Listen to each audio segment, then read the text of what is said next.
안녕하세요. 지금 중고등부 학생들이 갈릴리 수양관에서 동계 수련회 말씀 중에 있습니다. 그리고 우리 형제 자매님들 또 그곳에 가서 봉사하시기 때문에 자리가 조금 비어 있는데, 우리가 매년 그 말씀을 주일날만 해서 한 쉬운 2번을 들어요. 주일 말씀만 따지면.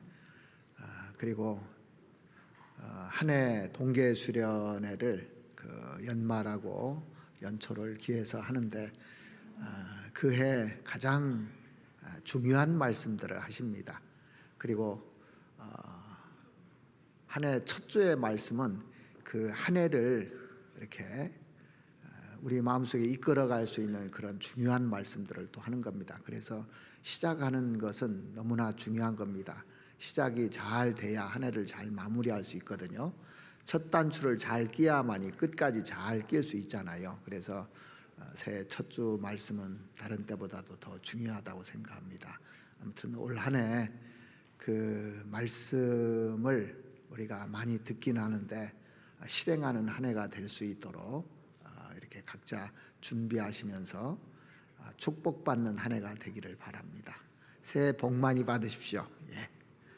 그래요. 같이 잠깐 말씀하기 전에 기도하시겠습니다. 우리를 사랑하시는 우리 아버지 하나님, 감사를 드립니다. 주님께서 2000년 전에 이 땅에 오셔서 우리의 모든 죄를 사해 주시기 위해서 십자가를 지시고 또 그로 말미암아 우리에게 소망을 주신 주님, 너무나 감사를 드립니다. 우리가 어쩌다가 이렇게 주님 만나고 또 복음을 듣고 구원을 받아 정말 행복자로 살 수 있게 됐는지 생각할 때마다 너무나 감사를 드립니다. 2025년 한 해도 하나님께서 열어주셔서 주님을 위해서 살 수 있는 기회를 주심에 너무나 감사를 드립니다. 때가 낮음에 우리가 하여야 할 일들이 많이 있다고 말씀하신 주님, 이제 밤이 오리니 그때는 아무 일도 할 수 없다고 또 우리에게 경고해 주신 주님, 2025년 한 해 나를 통해서 하나님이 드러나고 하나님의 역사가 펼쳐질 수 있도록 하나님 도와주시옵기를 바랍니다. 이제 주님이 오실 날이 얼마 남지 않은 이 마지막 시대를 살고 있습니다. 우리에게 가장 중요한 것이 예수님의 죽음과 부활인 줄 알고 있습니다. 그러나 주님 앞에 섰을 때는 내가 이 땅에서 일한 대로 행한 대로 갚아주시겠다고 말씀하신 대로 주님 앞에 섰을 때 상 받는 것이 가장 중요하다 생각합니다. 나머지 생을 살아가는 가운데서 충성을 다해서 목숨을 다해서 주를 사랑하고 또 주님과 함께 동행하며 하나님의 사업이 크게 번창할 수 있도록 하나님 도와주시옵기를 바랍니다. 지금 이 시간에 공주 갈릴리 수양관에서 중고등부 동계 수련회가 진행되고 있습니다. 그곳에서 말씀을 듣는 그 영혼들, 하나님께서 마음의 각오를 갖도록 해주시고 또 그 학생들을 통해서 복음이 활발하게 전해질 수 있도록 하나님 무장시켜 주시옵기를 바랍니다. 또 그곳에서 봉사하기 위해서 수고하는 우리 형제 자매들 손길에도 함께해 주시옵기를 바랍니다. 이제 다음 주부터 대집회가 또 준비되어 있습니다. 이 집회를 위해서 저희들 힘을 다해서 복음 전할 수 있도록 도와주시옵고 이번에 많은 영혼들이 구원받을 수 있는 기회가 될 수 있도록 도와주시옵기를 바랍니다. 나머지 생을 우리가 살아가면서 주님 뜻대로 주님이 원하시는 대로 살아갈 수 있도록 도와주시옵기를 바랍니다. 오늘 주님께서 또 저희들에게 꼭 합당하고 필요한 말씀으로 채워주셔서 은혜가 넘치는 시간이 될 수 있도록 자비를 베풀어 주시옵소서. 그리고 해외에 있는 많은 선교사님들과 그 가정들, 또 그곳에서 신앙생활하는 우리 형제자매들에게도 은혜가 넘칠 수 있는 한 해가 될 수 있도록 도와주시옵기를 바라오며 우리를 사랑하시는 우리 구주 예수 그리스도 이름으로 기도드렸습니다. 아멘. 성경 여호수아 6장을 찾으시겠습니다.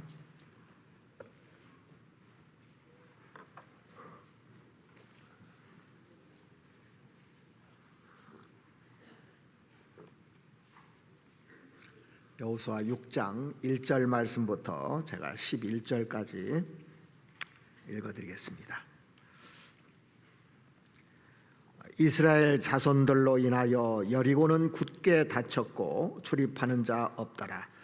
여호와께서 여호수아에게 이르시되 보라, 내가 여리고와 그 왕과 용사들을 내 손에 붙였으니 너희 모든 군사는 성을 둘러 성 주위를 매일 한 번씩 돌되 엿새 동안을 그리하라.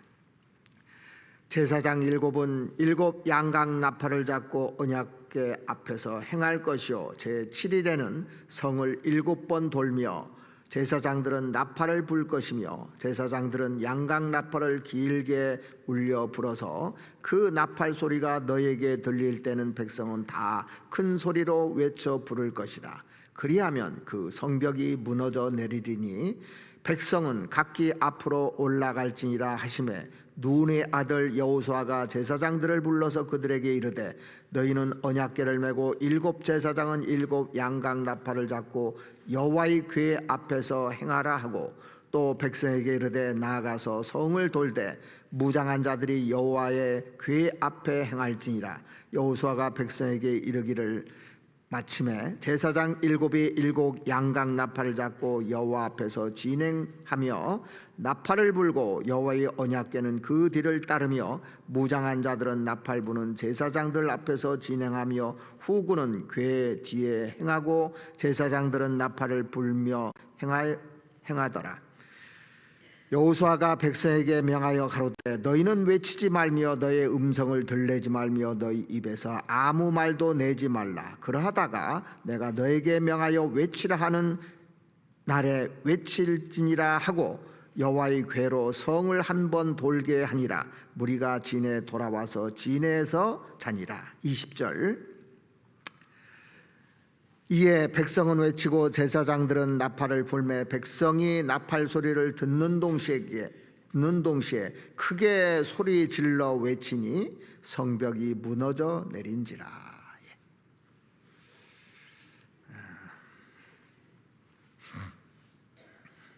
여러분들은 그 신앙생활 하는 것이 어렵다고 느끼신 적 있습니까?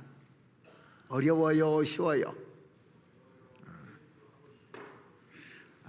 제가 그 빌브라이트 박사가 쓴 그 책에 보니까 신앙생활은 어려운 것이 아니라 불가능하다 써놨더라고요. 그 얘기는 뭐냐면 그 책 내용을 이렇게 쭉 보니까 신앙생활을 하는데 내가 할 수 있다는 착각을 버려야 된다는 것이 요지였어요. 그래서 진정한 의미에서 그리스도인답게 살아가는 신앙생활의 삶이라는 것은 하나님 안에서만, 하나님에 의해서만, 하나님을 통해서만 이게 가능하지 불가능하다, 그 얘기를 하고 있는 겁니다. 근데 많은 사람들이 자기 힘으로 하면서 신앙생활이 재밌고 즐겁고 하는데 실질적으로는요, 하나님이 도와주시지 않으면 우리가 신앙생활 하는 것이 쉽지만은 않습니다. 우리가 삶의 숱한 그런 많은 역경들을 부딪힐 때마다 어떻게 신앙생활에서 승리할 수 있을까, 이런 의문이 많이 들잖아요. 그럴 때 그 답을 제시해 주는 그 말씀이 있다면 오늘 본문에 나와 있는 여호수아 6장일 거라고 저는 확신합니다. 여호수아 성경은, 여호수아는 승리를 상징하잖아요. 여호수아를 많이 읽어보면요, 여러분들 올해 여호수아 성경을 많이 읽어보면 승리의 삶을 어떻게 하면 승리하고 어떻게 하면 패배하는가를 알 수 있을 겁니다. 여호수아 6장에 보면 승리의 삶이 나오는데 그 뒤에 7장에 보면은 이제 패배하는 것이 나와요. 왜 패배했는지 나옵니다, 이게. 그래서 2025년 한 해를 주님께서 허락하셨는데 어떻게 하면 승리로운 삶을 살 수 있을까 하는 해답이 오늘 본문에 나와 있기 때문에 이 본문 말씀은 참 그 신앙생활하는 데 있어서 중요하다고 할 수가 있습니다. 여호수아 6장은 우리가 잘 아는 말씀입니다.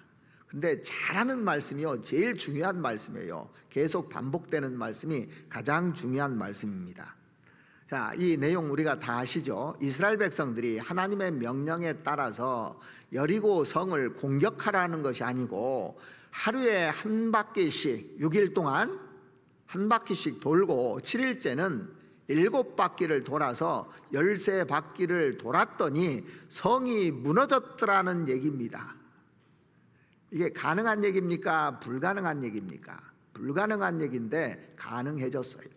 그러니까 우리가 신앙생활 하는데도 우리가 보기에 불가능한 일인데 가능케 만드시는 분이 하나님이기 때문에 하나님에 의해서만, 하나님을 통해서만 역사가 이루어진다는 것을 우리가 각인시킬 필요가 있는 겁니다. 그래서 결국에 그 성이 무너졌잖아요. 자, 그런데 우리가 이렇게 쉽게 이 말씀을 접하고 그렇구나 하고 듣는가 하고 내가 실질적으로 그 당시 이스라엘 백성이 돼가지고 그 현장에 있었다면 이게 가능한 일이겠는가 한번 생각해 보시죠. 그 여리고성을 무너뜨리는 사람들은 어떤 사람들이 무너뜨린 줄 아십니까? 애굽에서 나온 1세대들이 무너뜨린 것이 아니고 그 광야에서 태어난 2세들이 여호수아 갈렙이 대장이다 가지고 그 사람들이 무너뜨린 거예요. 광야 생활하면서 불평하고 원망한 사람은 이미 다 제해버렸습니다. 하나님께서요. 다 죽었잖아요. 그리고 정말 하나님의 군대가 돼서 믿음으로 행한 사람들이 이 여리고성을 무너뜨린 겁니다. 그래서 결론적으로 말하면 이 여리고성은 뭐가 무너뜨렸냐면 믿음이 무너뜨린 겁니다. 자기 의지나 자기 생각으로 무너뜨린 게 아닙니다.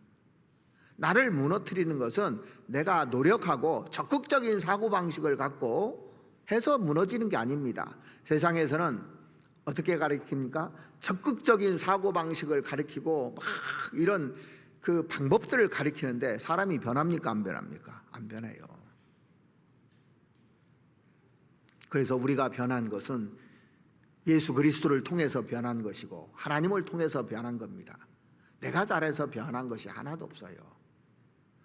믿음의 행진 속에 같이 함께 했기 때문에 우리가 변하고 앞으로도 그런 사람만이 변하게 될 겁니다. 자, 그래서 우리가 그 당시 이스라엘 사람이라고 생각하고 그 현장에서 이 말씀을 이렇게 접했으면 좋겠어요. 자, 그 당시 그 상황이 어땠는지 한번 보면은 먼저 정탐꾼 12명을 보냈잖아요. 그런데 10명이 다 부정적인 반응을 보냈습니다.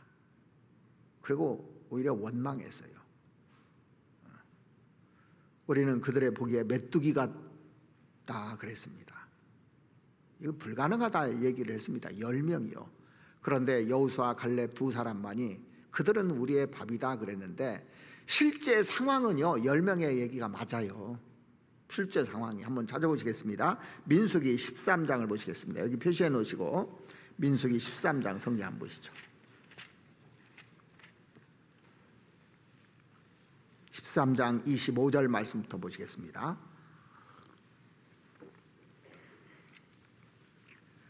40일 동안의 땅을 탐지하기를 마치고 돌아와 바란 광야 가데스에 이르러 모세와 아론과 이스라엘 자손의 온 회중에게 나와 그들에게 회보하고 그 땅 실과를 보이고 모세에게 보고하여 가로되 당신이 우리를 보낸 땅에 간즉 과연 젖과 꿀이 그 땅에 흐르고 이것은 그 땅의 실과니이다.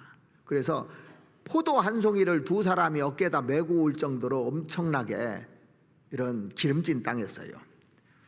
28절에 보시면 그러나 그 땅 거민은 강하고 성읍은 견고하고 심히 클 뿐 아니라 거기서 안악 자손을 보았으며, 이게 사실입니다.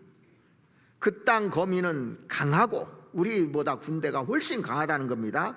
성읍은 견고하다고 그랬는데 하늘에 닿을 정도라고 아주 과장법을 쳐서 얘기한 곳이 있는데 신명기 한번 찾아보시죠. 신명기 1장을 보시겠습니다. 신명기 1장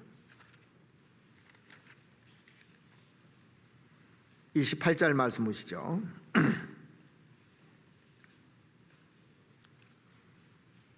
우리가 어디로 갈고 우리의 형제들이 우리를 낙심케 하여 말하기를 그 백성은 우리보다 장대하며 그 성읍은 크고 성곽은 하늘에 닿았으며. 야, 딱 보니까요, 성곽이 얼마나 높은지 하늘에 닿았다고 할 정도로 과장법을 써서 이렇게 얘기를 했습니다. 그런데 자기들이 볼 때 광야에서 그런 거 있습니까? 한 번도 못 봤는데 어마어마한 거예요. 감히 저 성을 어떻게 무너뜨리겠느냐 이거예요. 그리고 거기는 군대도 아주 대단하고 사람들은 크고 강하고 도저히 안 되겠다고 이렇게 보고한 것이 정상입니다. 자, 이 당시에 여리고가 이스라엘 중앙에 있었기 때문에 이스라엘 백성들이요, 그 동쪽에서 가면 여리고가 딱 맞닥뜨리거든요. 저도 이제 이스라엘 가봤는데 거기를 통과하지 않고는 그 이스라엘 땅에 못 들어가는 거예요. 그래서 세관도 여리고 세관이 따로 있잖아요. 가버나움에도 있고 예루살렘에도 있고 여리고에도 있고 들어가는 통로입니다, 이게요. 근데 이 성을 보니까 얼마나 높은지 모르겠고 이중 구조로 돼 있는데 이 성벽을 또 기어 오르는 것은 불가능한 얘기입니다. 이걸 어떻게 무너뜨리냐는 얘기예요. 자기 힘과 병력으로 이거 무너뜨린다는 것은 불가능한 얘기라는 거예요. 그런데 이 사건은 어떻게 끝났습니까? 손 하나 까딱하지 않고 무기 한 번 안 쓰고 이 성이 무너졌다는 얘기입니다.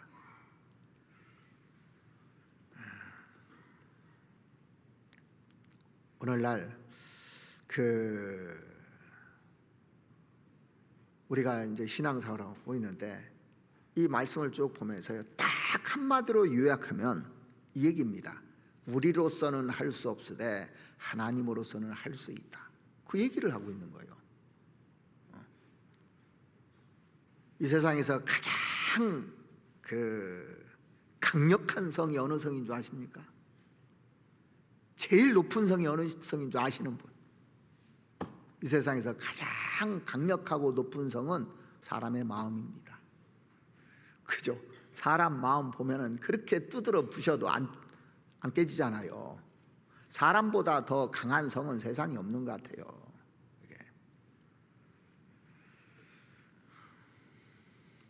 이 세상 어떤 성도요, 인간의 기술로 다 무너뜨릴 수 있습니다. 폭파하면 되거든요.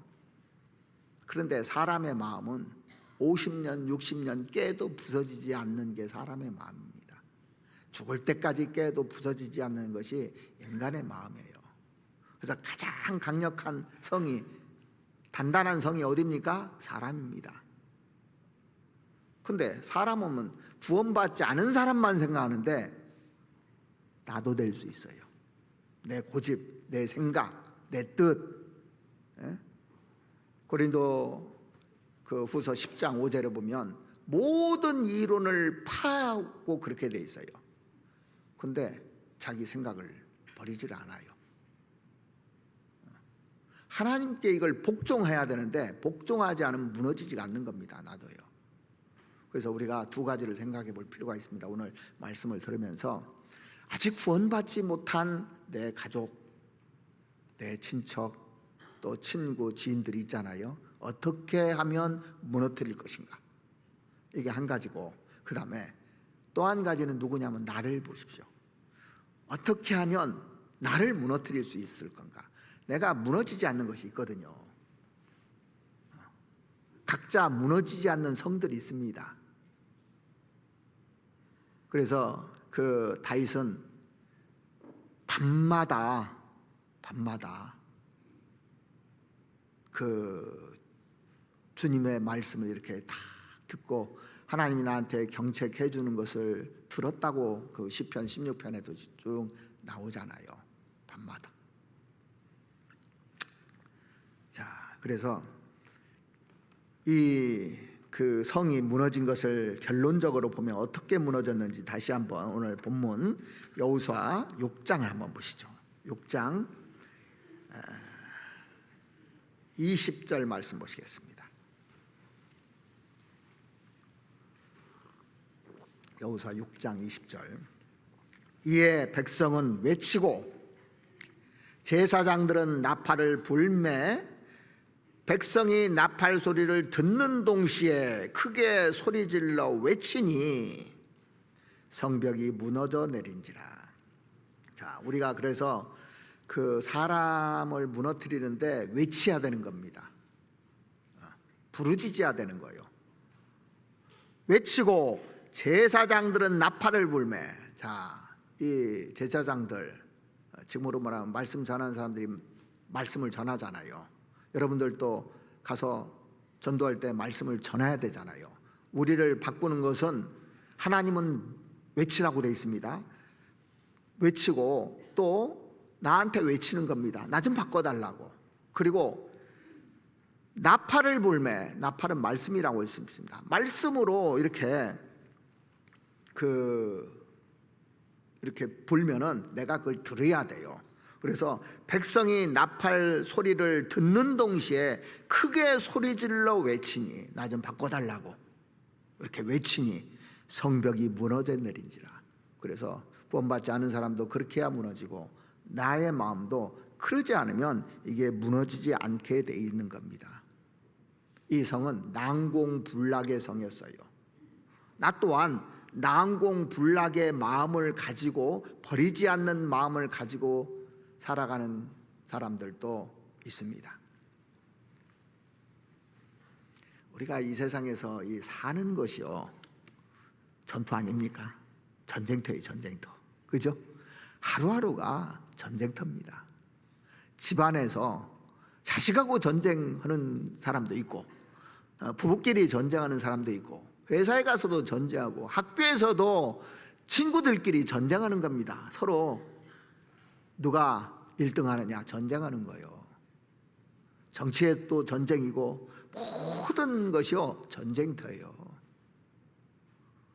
왜냐하면 마귀 때문에 그렇습니다. 평화로운 이 땅에 아담과 하와가 평화롭게 에덴 동산에서 살고 있었는데 마귀가 쿠데타를 일으킨 겁니다. 하나님께. 그렇죠? 마귀가 쿠데타를 일으킨 거예요. 그래가지고 이 세상이 쫓겨났습니다. 그래서 이 세상 임금이 마귀라고 하잖아요. 이 세상 신이 마귀라고 그러고, 그런데 그 마귀는 거짓의 아비라고 요한복음 8장에 나옵니다. 그때부터 전쟁이 시작되는 겁니다. 주님 오시는 그날까지 계속 전쟁의 역사예요. 그러니까 성경에 보면 거의 다 전쟁의 역사잖아요. 그래서 우리가 인생을 살면서 부딪힐 때마다 이 전투라는 것을 실감하게 되거든요. 근데 이 싸움에서 우리가 이길 수가 없어요. 마귀가 얼마나 강력한지 모릅니다. 그래서 하나님이 싸워주시지 않으면 절대 이길 수 없는 싸움입니다. 그래서 구원받은 사람들이 이렇게 신앙생활하는 것은 내 힘으로 할 수 있는 것이 아니고 하나님이 싸워주셔야만 이길 수 있는 거예요. 그래서 하나님의 명령대로 우리는 움직이는 사람들입니다. 움직이면 무조건 이기게 돼요. 그래서 다윗이 전쟁 나갈 때 하나님께 꼭 묻잖아요. 하나님, 이 전쟁에 갈까요 말까요? 물어요. 내가 그들을 내 손에 붙였느니라 하면 이깁니다. 근데 가지 말하면 절대 안 갔어요. 왜? 자기 능력이 있거든요. 엄청난 능력이 있어도요 하나님의 명령에 따라서 움직이고 움직이지 않았던 겁니다. 그러니까 우리가 신앙생활이 핵심이 그건데 내가 다 움직여요. 말로 움직이고 행동으로 움직이고 내가 움직여버립니다. 그 선을 넘는 게 죄입니다. 선을 행할 줄 알고도 행치 아니하면 죄인이라 그랬잖아요. 선을 넘지 말아야 돼요. 그래서 가장 중요한 것이 신앙생활하면서 자기 선을 넘는 것은 망하는 길입니다. 이게요. 자, 이스라엘 백성들이 뭐 그 성을 막 공격했습니까? 하지 말라고 그랬어요. 선을 하나도 안 넘었기 때문에 승리한 겁니다. 그래서 신앙생활에서 중요한 것이 선을 안 넘는 거예요. 성경에는 남편들아 아내들아 딱 구분을 해놨어요. 자식들아 부모들아 종들아 상전들아 백성들아 왕들아 가르침을 받는 자들아 가르치는 자들아 이렇게 선을 딱 그어놨습니다. 이스라엘 백성들이 예레미야 5장에 보면 그 선을 넘어서 망했다고 되어 있어요. 이 파도도 하나님께서 모래라는 선을 그어서 그걸 넘지 못하게 해놨는데 파도도 넘지 않느냐, 그렇게 거센 파도도 내 말 듣지 않느냐. 그런데 이스라엘 백성들은 선을 넘었다고 하는 겁니다. 우리가 신앙생활하면서 가장 중요한 것이 하나님의 명령에 따라서 선을 지키고 하면은 뭐든지 다 승리할 수가 있는 겁니다. 그래서 오늘 제목을요 제가 이렇게 붙여봤어요. 여리고성 함락작전이라고. 바꿔 말하면 나를 함락할 수 있는 것도 이 말씀에 다 들어있고, 다른 영혼들 전도해서 구원받게 하는 것도 이 작전이 다 들어있습니다. 전쟁에 승리하려면 뭐가 필요합니까? 전략전술이 필요해요. 작전대로 해야 되는 겁니다. 작전대로 안 하면 망하게 돼 있어요. 그래서 이 싸움에 있어서 우리의 역할, 나의 역할이 무엇인지 분명하게 보여주는 책이 여호수아 6장입니다. 그래서 여러분들이 승리하는 삶을 살고 싶다면 이 오늘 본문을 계속 묵상해 보십시오. 자, 이 전쟁에서 그리스도인들이 어떻게 해야 되느냐면 첫 번째가 뭐냐면요, 초점을 하나님께 맞추고 살라는 겁니다. 초점을 하나님께 맞추라는 것은 하나님의 말씀대로라는 얘기죠. 하나님께 초점을 맞추고 살라는 얘기입니다. 인간은 본래 본능적으로요 초점이 전부 다 자기에게 맞춰져 있어요.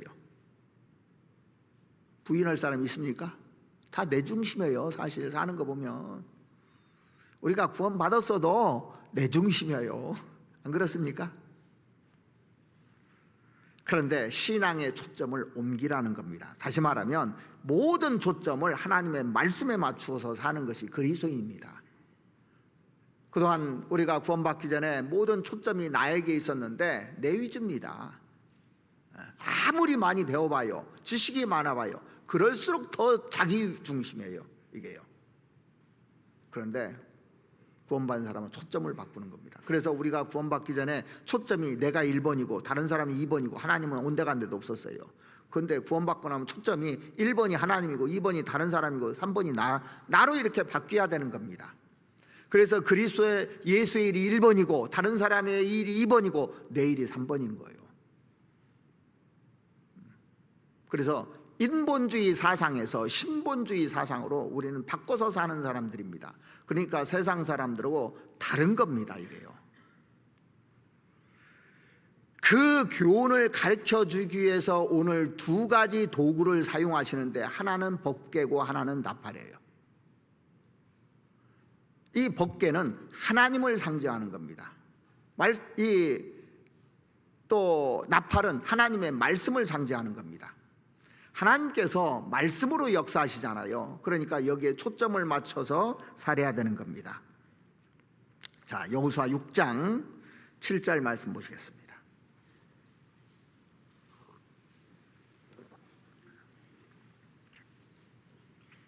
여호수아 6장 7절. 또 백성에게 이르되 나아가서 성을 돌되 무장한 자들이 여호와의 궤 앞에 행할지니라. 여호수아가 백성에게 이르를 마침에 제사장 일곱 양각 나팔을 잡고 여호와의 앞에서 진행하며. 자, 법궤 앞에서 행하는 것이 하나님 앞에서 행하는 것이라고 본문이 이렇게 쭉 설명을 하고 있잖아요. 법궤라는 것은 이스라엘 백성들에게 있어서 하나님을 상징하는 거였어요. 하나님이 거기에 함께 하신다. 자, 그 성막에서 그 제사를 드릴 때 하나님이 그 중에 계셔서 우리 죄를 용서하신다고 그렇게 믿었잖아요. 이렇게. 그래서 이스라엘 백성들은 법궤를 볼 때마다 하나님을 생각했어요. 우리는 성경을 볼 때마다 제일 먼저 다가오는 이미지가 뭡니까? 하나님이잖아요. 마찬가지입니다. 그래서 법궤를 바라보면서 법궤 앞서 가잖아요. 앞에 가면 하나님이 앞서 가신다 그렇게 생각한 거예요. 이스라엘 백성들이 광야에서 행진할 때 법궤가 앞에 가요. 그럼 백성들은 한 2000보 뛰어서 뒤에서 갑니다. 다 볼 수 있도록 하기 위해서. 그래서 법궤가 하면 하나님이 행진하신다 하면 같이 따라가는 겁니다.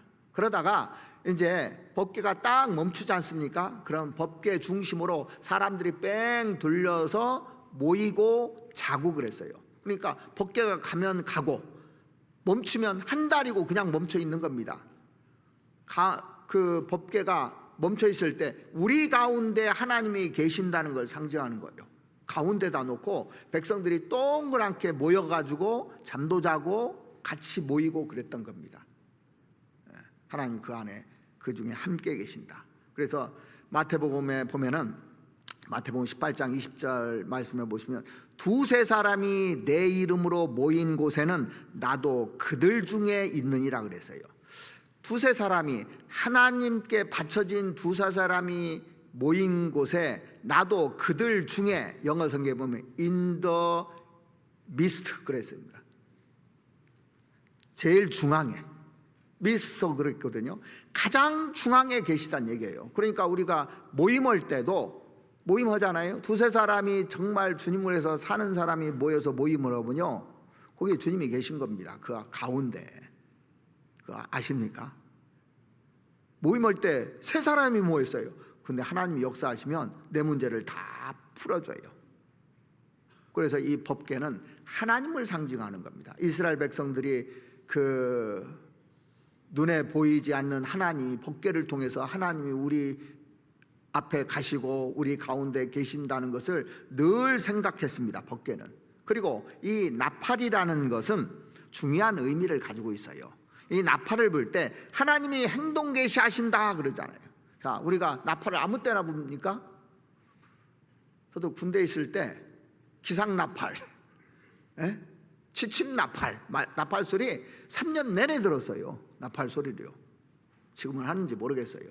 기상나팔 6시면 정확하게 일어나야 됩니다. 10시면 자야 돼요. 취침나팔을 부릅니다. 그렇게 해요. 전쟁할 때 적이 쳐들어오면 나팔 불잖아요. 적이 쳐들어온다고. 공격 나팔을 불잖아요. 후퇴 나팔도 불잖아요. 그 나팔 소리를 가지고 움직였던 겁니다. 백성들이요.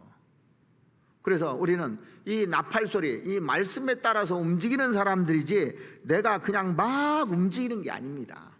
그런데 성경에 보면 나팔의 종류가 여러 가지가 나와요. 자세히 보면요, 성경에 보면 큰 나팔도 나와.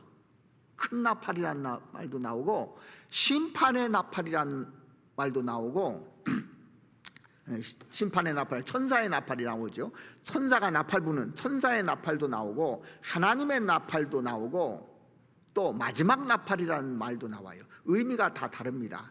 큰 나팔은 이스라엘하고 관련된 나팔이에요. 자, 한번 찾아보시죠. 마태복음 24장에 보시면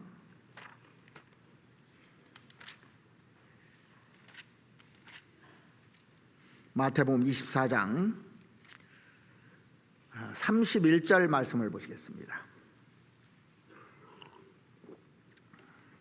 이스라엘 백성들을 회복시킬 때, 이스라엘 백성들과 관련돼서 회복할 때 이 나팔을 부르는데 31절 보시면 저가 큰 나팔 소리와 함께 천사들을 보내리니 저희가 그 택하신 자들을 하늘 이 끝에서 저 끝까지 사방에서 모으니라. 그 택하신 자들이라고 되어 있잖아요. 택하신 자들을 이렇게 그 모을 때 이스라엘 회복과 관련해서 지금 얘기하고 있는 거잖아요. 이게요. 마태복음 24장이. 그리고 나서 뭐라고 나오냐, 무화과 나무의 비유를 배우라. 그래서 이스라엘 잘 보라는 겁니다. 내가 나팔을 부르는데 이스라엘이 회복되는 걸 잘 보라는 얘기가 오고 연결돼 있잖아요. 그리고 이 천사의 나팔은 심판의 나팔입니다. 천사의 나팔이라는 얘기가 나오면 심판하는구나. 천사가 나팔 불고 오면 이 심판하러 오는 겁니다. 자, 요한계시록 8장을 한번 보시겠습니다. 요한계시록 8장 1절 한번 보시죠.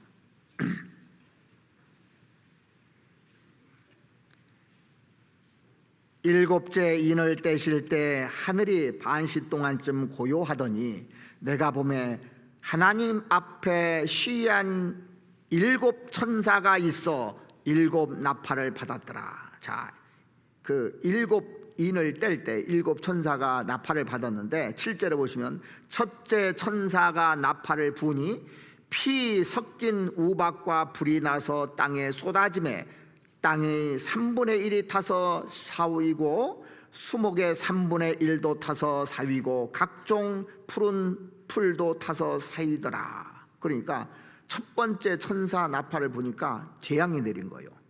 자, 8절에 보면 둘째 천사가 나팔을 부니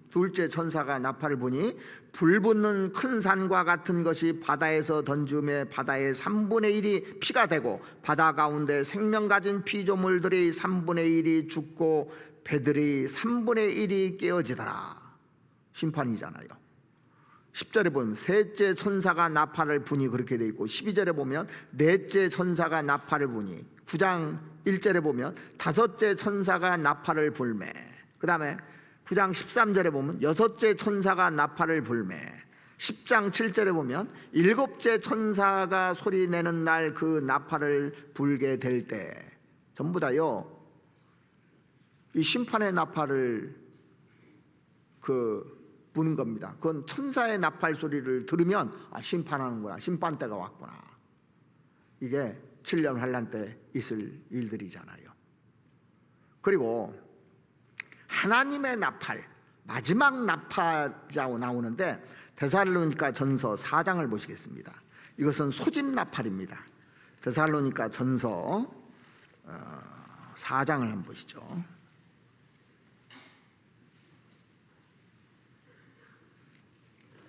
4장 16절 보시겠습니다. 주께서 호령과 천사장의 소리와 하나님의 나팔로 친히 하늘로 쫓아 강림하시리니 그리스도 안에서 죽은 자들이 먼저 일어나고. 자, 이제 구원받은 사람들 다 데려가는 나팔입니다. 그때 주님이 오실 때 나팔 불고 오시는 거예요. 이건 누가 불러요? 주께서 호령과 천사장의 소리와 하나님의 나팔로 친히 하늘로 쫓아 강림하시리니. 그러니까요, 우리 하늘에서 나팔 소리 나는 거 잘 봐야 됩니다. 나팔 소리 날 때 우리는 들려가는 거예요. 그냥 하지 않고 그 구름이 이상하다고 주님이 바로 오는 건 아니고 구름이 이상한 징조죠. 근데 먼 하늘에 구름만 봐도 주님이 오시는가 이런 그 찬송가가 있잖아요. 근데 반드시 나팔 불고 오셔요. 그리고 마지막 나팔이라는 말이 나오는데 고린도전서 15장 한번 찾아보시겠습니다. 고린도전서 15장 51절 말씀 보시겠습니다. 보라, 내가 너에게 비밀을 말하노니 우리가 다 잠잘 것이 아니요 마지막 나팔에 순식간에 호련이 다 변화하리니 나팔 소리가 나매 죽은 자들이 썩지 아니할 것으로 다시 살고 우리도 변하리라. 이 썩을 것이 불갑을 썩지 아니할 것을 입겠고 이 죽을 것이 죽지 아니함을 입으리로다. 이게요, 우리 하나님이 마지막 나팔입니다. 마지막 나팔 불 때 우리가 부활되는 거예요. 다 변화되는 겁니다. 이게 끝이에요, 나팔이.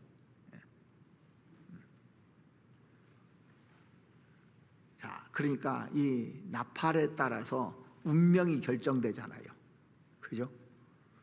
마지막 나팔을 불면 이 세상에 구원받은 사람들은 큰일 나는 겁니다. 하나님이 나팔 소리를 불고 올 때는 큰일 나는 거예요. 천사가 나팔을 부는 거 들어도 큰일 나는 거예요. 7년 하는 때 심판받는 겁니다. 지금은 계속 소집 나팔을 부르고 있는 겁니다. 그래서 성경에 가장 많이 나오는 말씀 중에 뭐가 있는 줄 아십니까? 오라고 나팔 불러요. 오라고 나팔 부르죠. 와서 변론하자고 부르죠. 그리고 보라고 나팔을 부릅니다. 보라, 세상 죄를 지고 가는 하나님의 어린 양이로다고 예수님이 나팔 불고 오신 겁니다. 사실은요, 나팔 부셨습니다. 보라고. 계속 성경은 오라고 나팔 부릅니다. 보라고 나팔 불러요. 우리에게는 가라고 나팔 불러요. 빨리 가서 영혼들 건지라고 계속 나팔 부는 겁니다. 자, 오늘 본문에 보시겠습니다. 여호수아 6장 다시 한번 보시죠. 여호수아 6장 8절 말씀 보시겠습니다. 8절. 여호수아가 백성에게 이르기를 마침에 제사장 7이 7 양각 나팔을 잡고 여호와 앞에서 진행하며 나팔을 불고 여호와의 언약궤는 그 뒤를 따르며 나팔을 딱 부는 겁니다. 이 나팔을 불면 하나님이 개입하신다, 하나님이 간섭하신다, 하나님이 이제 역사하실 시간이다, 하나님이 싸우신다. 그러니까 나 혼자 허덕이고 내 노력하고 내 지혜 가지고 몸부림쳐서 싸우는 게 아닌 겁니다. 그러니까 움직이라면 움직이고 멈추라면 멈추고. 그래서 이스라엘 백성들은 이 나팔 소리에 따라서 움직였던 겁니다. 그런데 이사야가, 예레미야가 이스라엘 백성들에게 그렇게 나팔을 불러도요, 나팔 소리를 이렇게 듣지 않잖아요.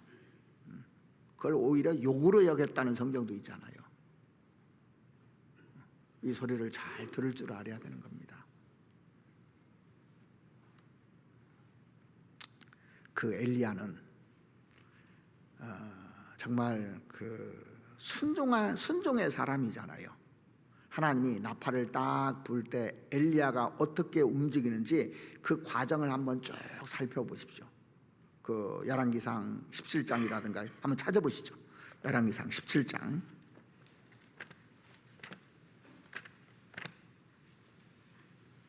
1절 말씀 한번 보시겠습니다.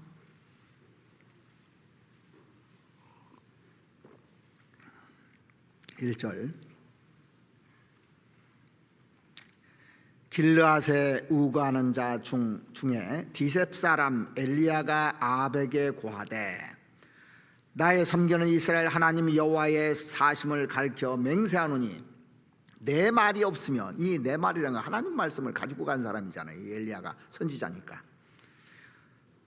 수년 동안 우루가 있지 아니하리라 하니라. 이렇게 나팔 부른 거예요. 내 말이 없으면 수년 동안 비와 이슬 안 내릴 것이다. 이렇게 나팔 부른 겁니다. 아합에게.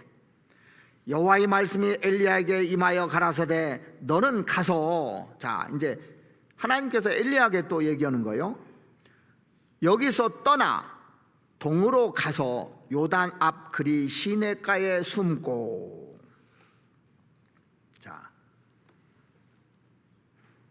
하나님께서 엘리야에게요, 너 아합에게 가서 이 말 선포해. 나팔 부는 거예요. 선포해서 선포했어요. 그 선포하고 나니까 이제 자기에게 얘기하는 거예요. 하나님이 너 이제 그리 시냇가에서 숨어. 그렇게 얘기한 겁니다. 자, 근데 우리는 이러고 싶죠. 하나님, 제가 왜 숨어요? 비겁하게. 그럴 수 있잖아요, 마음속에. 그리고 행동도 그렇게 하는 사람도 있어요. 숨어 그러면 어떻게 해요? 그냥 숨어야 되는 거예요. 내가 왜 숨냐고요 지금.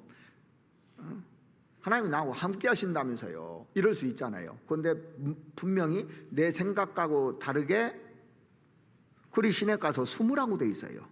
자, 4절 보시겠습니다. 그가 그 시냇물을 마시라. 내가 까마귀들을 명하여 거기서 너를 먹게 하리라. 저가 여호와의 말씀과 같이 하여 곧 가서 요단 앞 그리 시냇가에 머물고 까마귀들이 아침에는 떡과 고기를 저녁에도 떡과 고기를 가져왔고 저가 시내를 마셨더니, 자 여기 보시면 그 시냇물을 마시라 하나님의 명령이죠. 그 다음에 내가 까마귀들을 명하여 거기서 너를 먹이게 하리라. 하나님의 약속이에요. 이게 나팔 부는 겁니다. 명령했고 하나님이 거기서 까마귀들이 주는 것을 먹이게 할 테니까 걱정하지 말라 하고 약속을 해줬어요. 그 다음에 5절에 보시면 저가 여호와의 말씀과 같이 하여 곧 가서 요단 앞 그리 시냇가에 머물매. 그러니까 가서 숨으라고 하는데 가서 머무른 것은 순종입니다.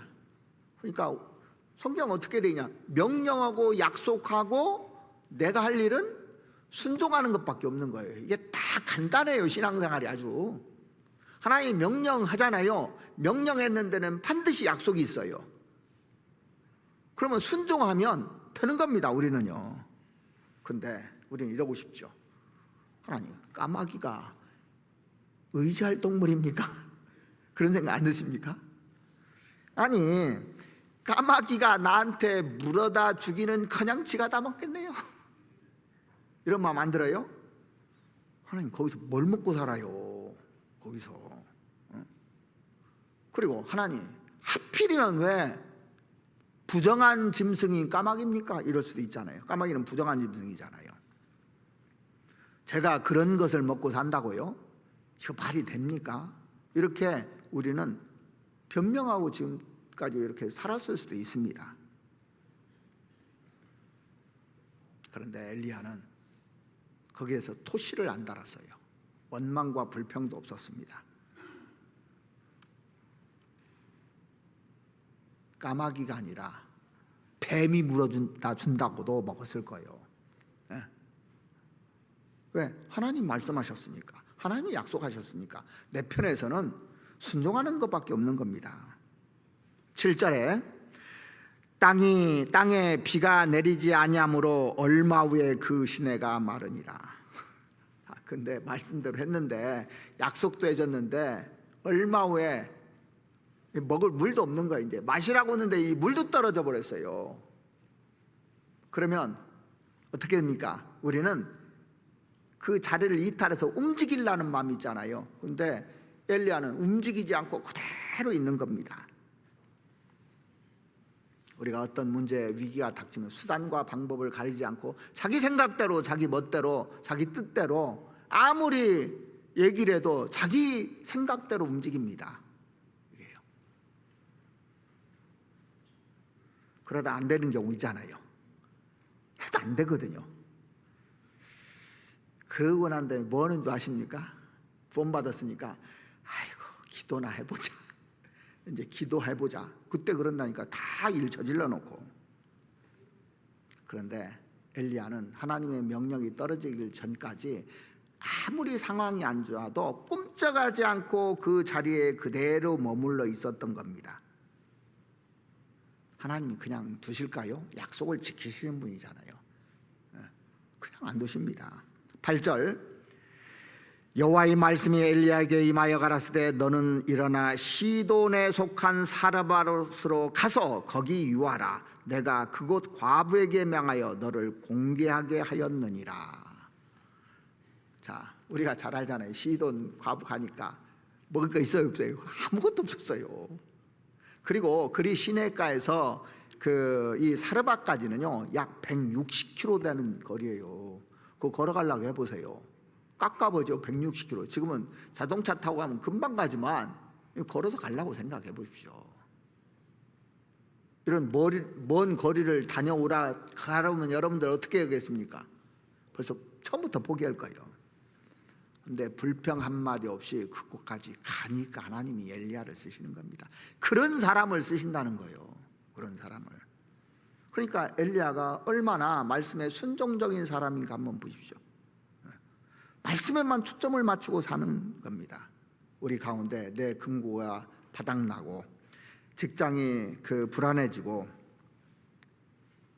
어려울 때도 하나님께 귀를 기울이십니까? 뭐라고 말씀하시는지 들을 기가 있느냐 이거예요. 엘리야는 말씀보다 앞서지 않았어요. 기도보다 앞서지 않았어요. 그래서 조지 뮬러가 그런 얘기를 했잖아요. 기도의 사람 조지 뮬러가 나는 결코 하나님보다 앞서지 않겠다. 말씀보다 앞서지 않겠다. 기도보다 앞서지 않겠다. 기도로 다 응답받았어요. 먼저 움직이지 않았습니다. 기도하면요, 아침에 되면 고아원에 우유가 계속 오는 거예요. 아침마다 누가 갖다 주는지 모르겠는데 까마귀가 물어다 주는 거 똑같은 거예요. 그런 경험들을 우리에게도 시키는 겁니다. 하나님이요. 그래서 다윗은 정말 말도 안 되는 그 훈련을 많이 받았잖아요. 10여 년 동안. 그가 시편 62편에서 뭐라고 했냐면 나의 영혼아 잠잠히 하나님만 바라라. 그게 그냥 나온 것이 아니고 바라니까 다 해주라는 겁니다. 대저 나의 소망이 저를 쫓아 나는도다. 모든 것이 하나님의 손에서 다 해결되더라 이게요. 여러분들 제일 신앙생활에 중요한 게 뭡니까? 말하고 싶어도 않는 거고 뭘 행동하고 싶어도 않는 거고 참는 거예요. 기다리는 겁니다. 기다리면 해결되는데 기다리지 못해서 인생 망치는 겁니다. 그게 잘하는 건 줄 아십니까? 잘하는 게 아니에요. 자, 그래서 선포하라면 선포하고 숨으라면 숨고 마시라면 마시고 거기에 머무르라면 머무르고 엘리야의 삶의 인생 동기가 뭐냐면 말씀대로 했습니다. 우리가 그렇게 살고 있는지 한번 보십시오. 신앙생활에서 가장 중요한 겁니다. 이게. 그래서 시편 119편에 보면은 말씀에 대해서 진짜 많이 나와요. 한번 이 기회에 한번 찾아보시겠습니다. 시편 119편만 한번 찾아보시죠. 얼마나 이 말씀이 중요한지를 기록해 놨는데 119편에 몇 군데를 이렇게 찾아드리겠습니다. 우리가 잘 아시는 말씀 시편 119편 105절 같이 한번 읽어보시겠습니다. 주의 말씀은 내 발의 등이요 내 길의 빛이니이다. 이 말씀은요 제가 구원받고 카세트 테이프에 이게 계속 나와 있었어. 카세트 테이프 보면 이 말씀이 기록되어 있었어. 항상 주의 말씀은 내 발의 등이요 내 발의 빛이니이다. 그러니까 밝혀준다는 거예요. 이 말씀이 내 앞길을 밝혀주는 말씀입니다. 엘리야의 앞길을 밝혀준 말씀이에요. 오늘 우리를 밝혀주는 말씀입니다. 이 말씀이요. 36절 한번 보시겠습니다. 36절.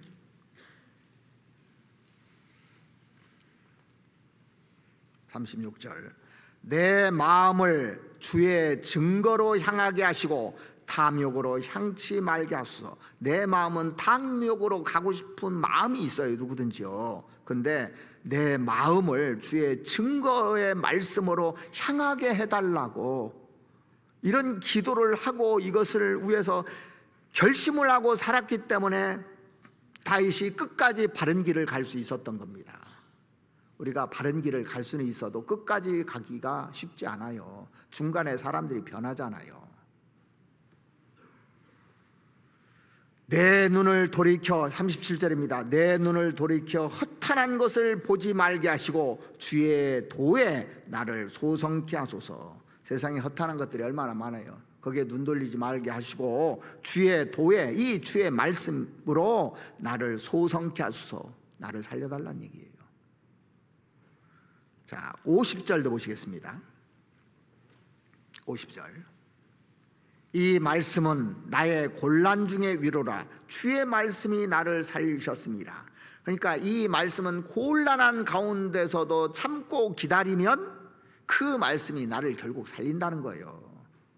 곤란 중에, 자, 엘리야가 곤란 중에 있었죠. 그런데 사르밧으로 갔습니다. 갔는데 또 곤란해.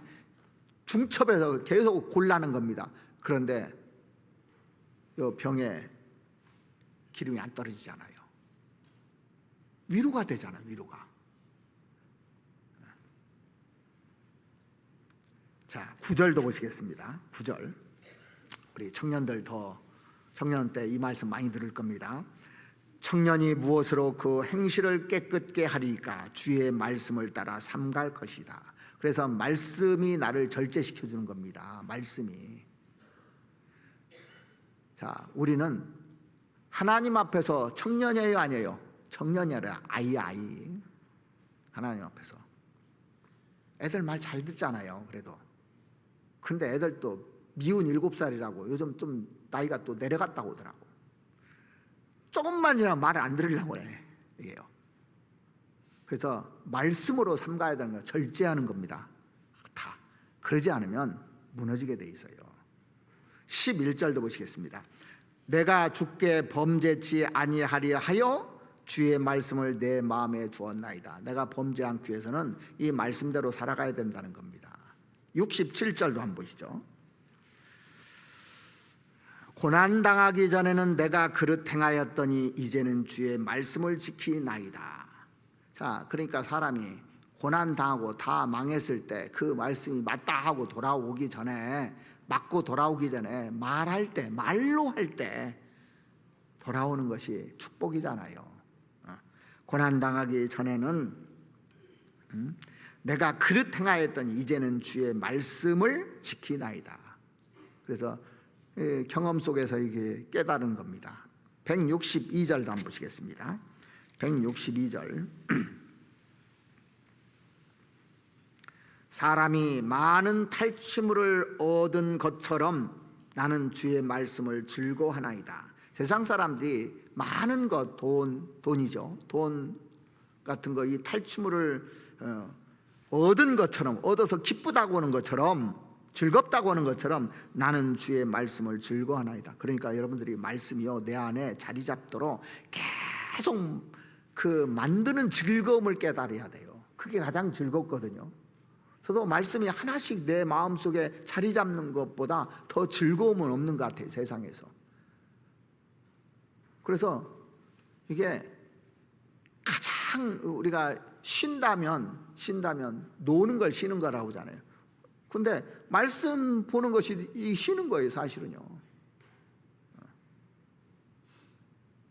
이보다 즐거움이 없습니다, 사실은. 그 즐거움을 얻어야 돼요.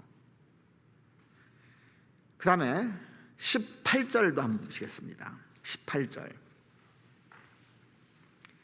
내 눈을 열어서 주의 법에 기이한 것을 보게 하소서. 그래서 하나님께서 내 눈을 열어줘야만이 이 기이한 것, 즐거움을 맛볼 수 있는 겁니다. 그래서 열어달라고 해야 돼요. 매달려야 돼요. 간절한 마음이 있어야 돼요. 148절.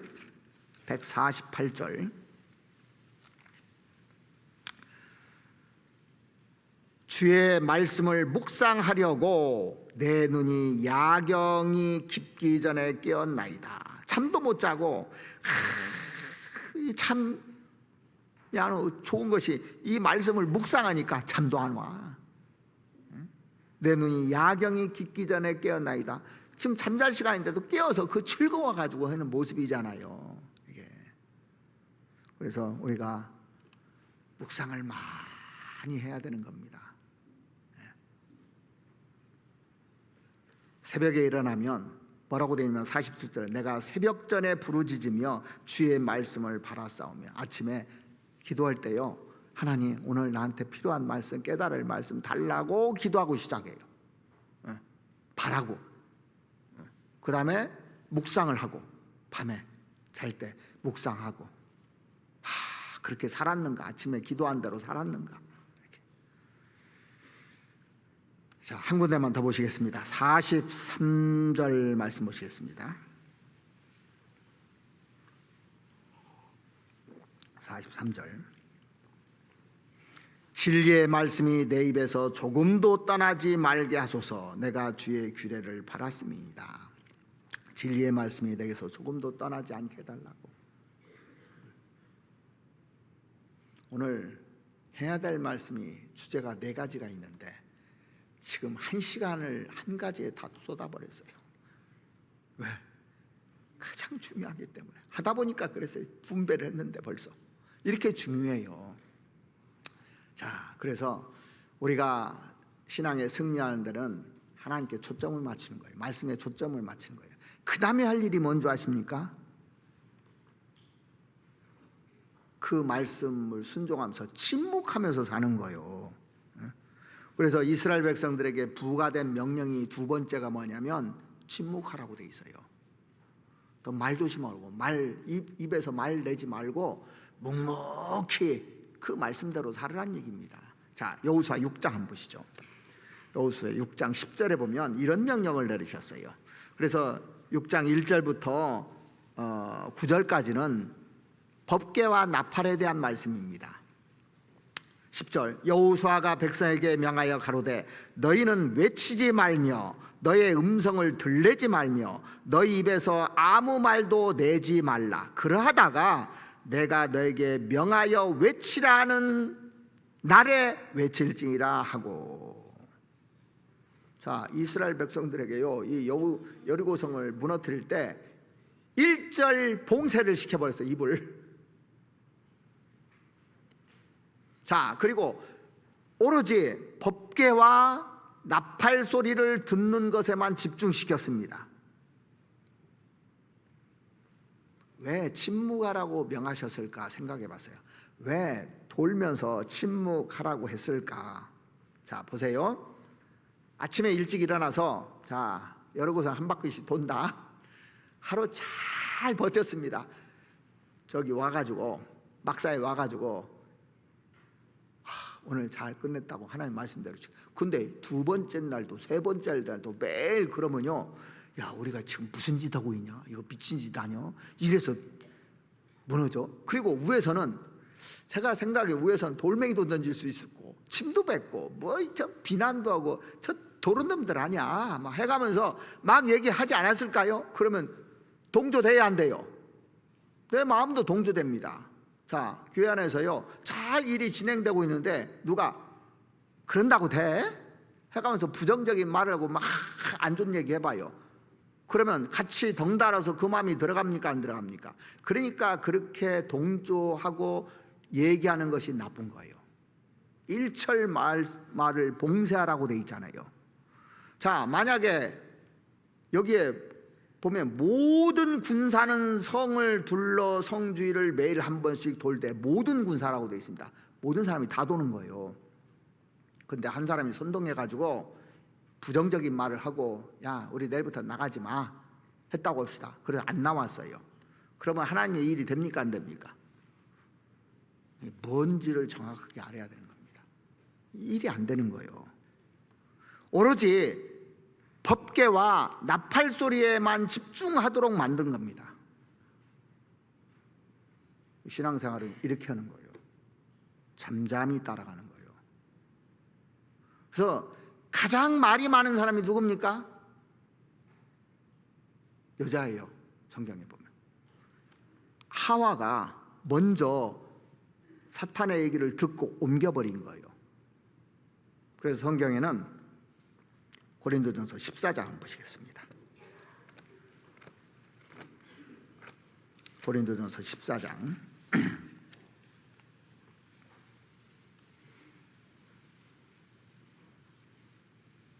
34절입니다. 모든 성도의 교회에서 함과 같이, 모든 성도의 교회에서 뭘 하냐? 잠잠한 것 같이 그 얘기예요. 자, 그러니까 모든 성도가 침묵하고 말씀 따라서 가는 거예요. 여자는, 특히 여자에 대해서 나옵니다. 교회에서 잠잠하라. 저의 말하는 것을 허락함이 없나니 율법에 이른 것 같이 오직 복종할 것이요, 만일 무엇을 배우려거든 집에서 자기 남편에게 물을지니 여자가 교회에서 말하는 것은 부끄러운 것입니다. 자, 왜 얘기를 하냐면 여자가 남자를 지배하려고 하니까 이 얘기를 한 거예요. 하와가 아담을 지배해버렸습니다. 그 마귀 얘기를 듣고 유혹해서 넘어뜨려버린 거예요. 지배해버린 겁니다. 그래서 아담이 넘어져 버렸어요.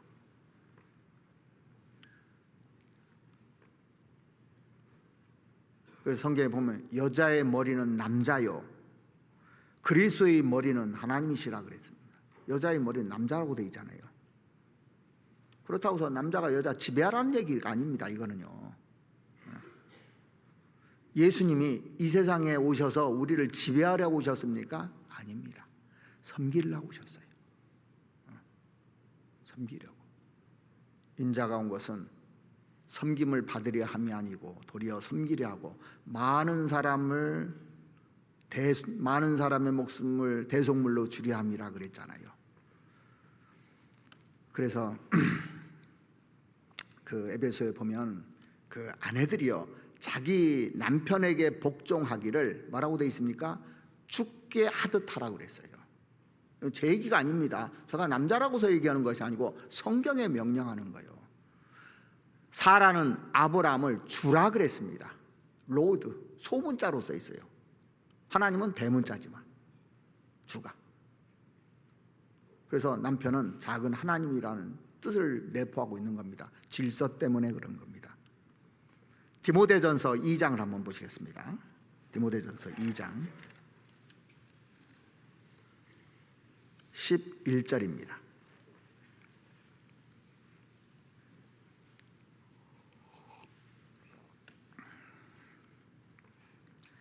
여자는 1절 순종함으로 종용히 배우라. 여자가 가르치는 것과 남자를 주관하는 것을 허락지 아니하노니 오직 종용할지라.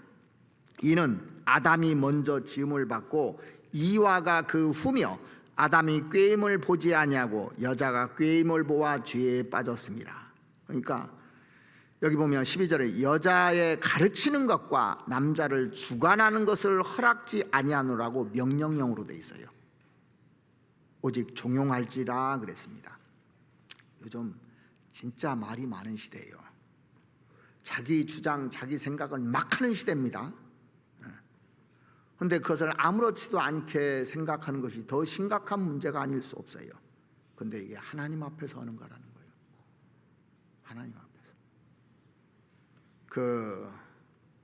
이 R.A. 토저라는 사람이 그리스도의 경건의 훈련에서 가장 중요한 것은 침묵의 훈련이다, 그런 얘기를 했어요. 경건하게 살려면 침묵해야 된다는 겁니다. 왜냐하면 침묵하지 않고서는 하나님의 음성을 들을 수 없다는 거예요. 그러니까 말 많은 사람은요, 다른 사람 말 안 들어요. 자기 말 많이 하는 사람 있잖아요. 다른 사람 말 안 들어요. 모임에 가서 막 오랫동안 자기 얘기하는 사람 있잖아요. 다른 사람 말 안 들어요. 우리는 사실 너무 불필요한 말들을 너무 많이 하면서 살고 있습니다. 떠들다 보니까 다른 사람의 얘기를 들어줄 여유가 없어요. 그래서 성경에 뭐라고 했습니까? 듣기는 속히 하고 말하기는 더디하라 그랬습니다. 그리고 성내기도 더디하라 분명히 얘기했어요.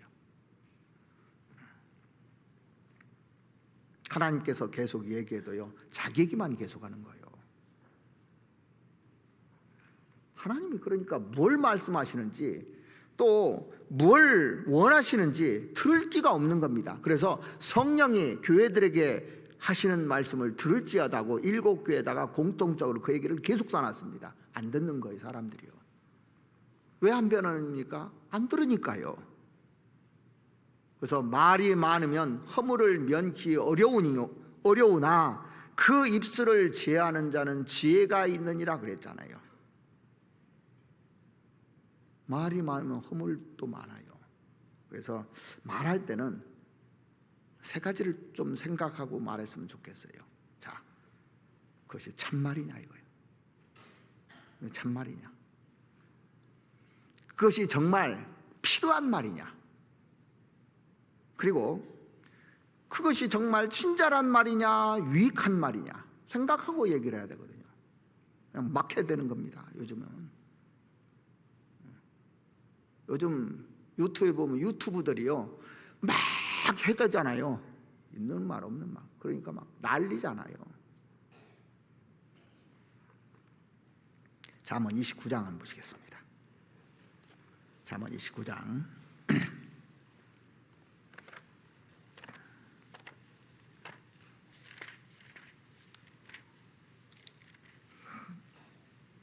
29장 20절입니다.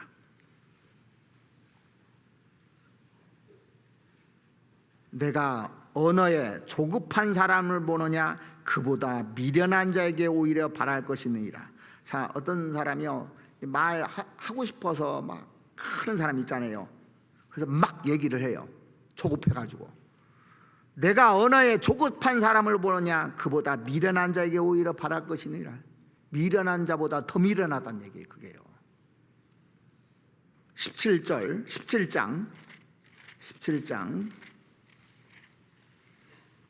27절 말씀 보시겠습니다. 말을 아끼는 자는 지식이 있고 성품이 안전한 자는 명철하니라. 미련한 자라도 잠잠하면 지혜로운 자로 여기고 그 입술을 닫히면 슬기로운 자로 여기느니라. 그러니까 침묵하는 것이 얼마나 중요한 것을 지금 얘기하고 있는 겁니다. 말을 아끼는 자는 지식이 있고 성품이 안전한 자는 명철하니라. 미련한 자라도 잠잠하면 지혜로운 자로 여기고 그 입술을 닫히면 슬기로운 자로 여기니라. 한 군데만 더 보시죠. 전도서 5장 한번 보시죠. 전도서 5장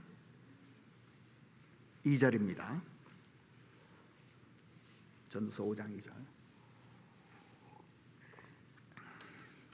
너는 하나님 앞에서 함부로 입을 열지 말며 급한 마음으로 말을 내지 말라. 하나님은 하늘에 계시고 너는 땅에 있음이라. 그런즉 마땅히 말을 적게 할 것이라. 왜? 하나님 다 듣고 있다는 얘기예요. 하나님 앞에서 얘기하는 거예요. 우리가 홍해 바다 앞에서 백성들의 모습을 한번 생각해 보십시오. 모세가요 바로하고 싸워가지고 10번이나 싸워가지고 백성들을 끌고 내려오는 겁니다. 모세의 마음이 편했겠어요? 쉬웠겠어요? 진짜 이거 하기 싫은 얘기입니다. 근데 백성들을 끌어 나왔어요. 거기서 다 끌고 나왔습니다. 그런데 홍해바다 앞에 오니까 웬 말이 그렇게 많아요. 우리를 이 바다에다 빠쳐 죽이려고 하느냐부터 시작을 해서 그 애굽에 매장지가 없어서 여기다 매장을 시키려고 우리 한꺼번에 다 몰살시키려고 데려왔느냐부터 시작해서 아주 원성이 높았습니다. 그때 모세가 한 말이 있어요. 출애굽기 14장 한번 보시죠. 출애굽기 14장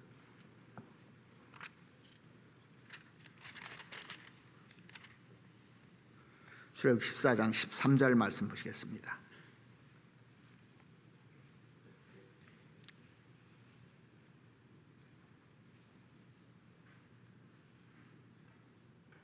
모세가 백성에게 이르되 너희는 두려워 말고 가만히 서서 여호와께서 오늘날 너희를 위하여 행하시는 구원을 보라.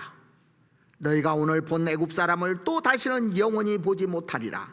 여호와께서 너희를 위하여 싸우시리니 너희는 가만히 있을지니라.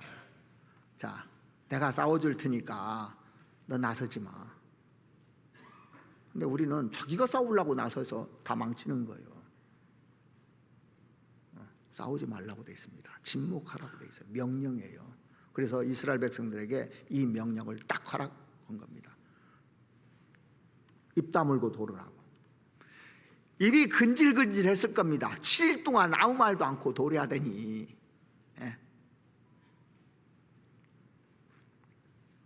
사람이 여호와의 구원을 바라고 잠잠히 기다림이 좋도다 그랬어요. 자, 기다려서 잘못된 거 있으면 얘기해봐요. 기다려서 다 성공한 거예요. 기다려서. 말을 내서 문제가 됐죠.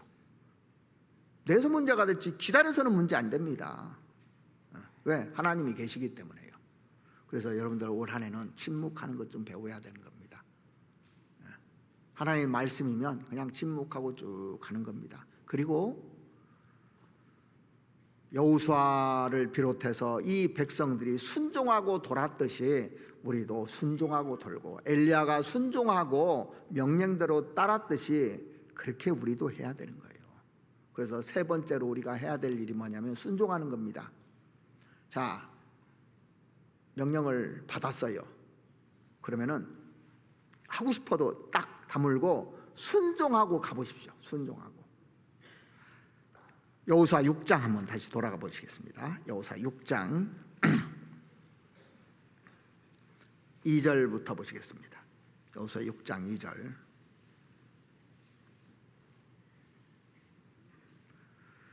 여호와께서 여호수아에게 이르시되 보라 내가 여리고와 그 왕과 용사들을 내 손에 붙였으니, 여기 딱 답이 나와 있잖아요. 이미 이 전쟁 끝낸 전쟁입니다. 하나님께서 이미 붙여놨다고 되어 있습니다.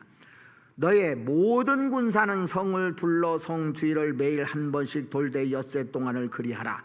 제사장 7은 7 양각 나팔을 잡고 언약궤 앞에서 행할 것이요 제7일에는 성을 7번 돌며 제사장들은 나팔을 불 것이며, 제사장들이 양각 나팔을 길게 울려 불어서 그 나팔 소리가 너에게 들릴 때는 백성은 다 큰 소리로 외쳐 부를 것이라. 그리하면 그 성벽이 무너져 내리리니 백성은 각기 앞으로 올라갈지니라 하시매.